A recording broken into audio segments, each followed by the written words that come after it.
Shalom, selamat pagi, salam sejahtera untuk kita semua. Kita jumpa lagi dalam bacaan Renungan Pagi menjadi putra dan putri Allah pada hari ini Jumat 8 Oktober 2021 dengan judul pembahasan Kita adalah Ranting. Sebelum kita lanjut, mari berdoa. Bapa di sorga, saat ini kami akan merenungkan firman-Mu. Roh Kudus-Mu menuntun kami dalam nama Yesus. Amin. Ayat tema kita diambil di dalam Yohanes 15 ayat yang kelima. Firman Tuhan berkata, Akulah pokok anggur dan kamulah ranting-rantingnya. Barang siapa tinggal di dalam aku dan aku di dalam dia, ia berbuah banyak, sebab di luar aku kamu tidak dapat berbuat apa-apa. Saudara-saudaraku yang kekasih, kita tidak memiliki apa-apa. Kita bukan apa-apa, kecuali kita menerima kebajikan dari Yesus Kristus. Sampai hati kita diserahkan tanpa syarat kepada Tuhan. Agen manusia tidak tinggal di pokok anggur yang benar dan tidak dapat berkembang pada pokok anggur itu dan menghasilkan banyak buah. Tuhan tidak akan membuat kompromi sedikit pun dengan dosa.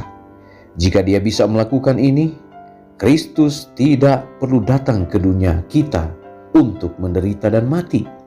Tidak ada pertobatan yang murni yang tidak mengubah karakter dan perilaku orang-orang yang menerima kebenaran.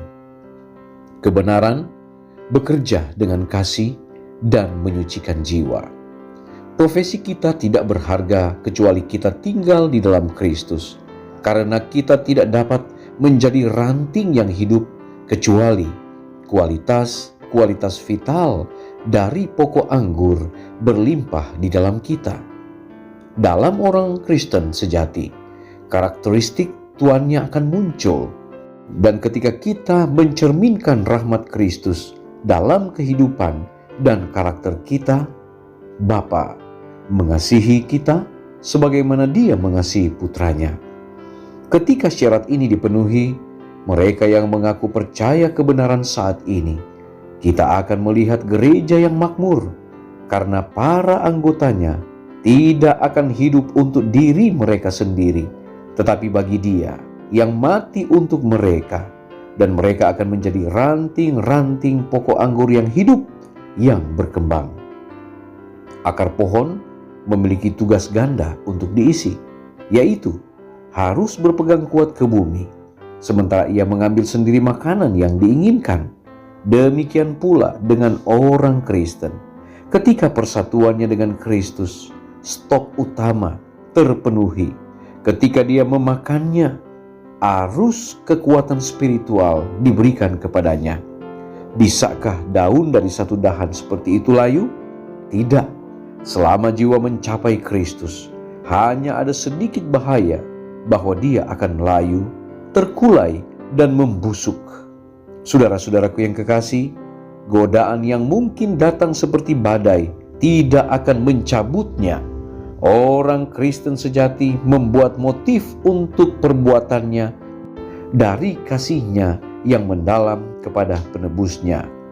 Kasih sayangnya kepada tuannya adalah benar dan suci. Mari kita berdoa.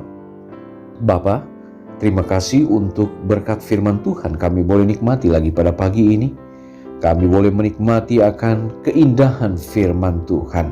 Kami diajak untuk melihat kepada pokok anggur, kepada Yesus sendiri, sehingga ketika kami selalu berpaut kepada pokok anggur yang benar, kami akan berbuah banyak dan kami akan menghasilkan jiwa-jiwa yang boleh dimenangkan bagi Tuhan.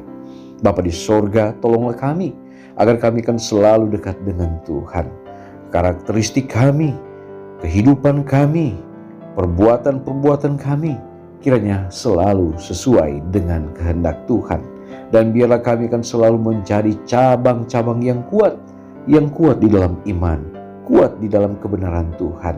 Dan kami pun akan menjadi jiwa-jiwa yang boleh dipersiapkan bagi hari Maranatha. Kami mau serahkan hidup kami hari ini ke dalam tangan Tuhan. Berkati kami, lindungi kami, berkati semua umat-umat Tuhan dimanapun berada dalam setiap aspek kehidupan. Diberkatilah kiranya oleh Tuhan. Terpujilah Engkau ya Allah, dengar doa kami. Dalam nama Yesus kami sudah berdoa. Amin. Pertemuan kita saat ini telah selesai. Kita akan berjumpa lagi besok. Shalom, Tuhan Yesus memberkati.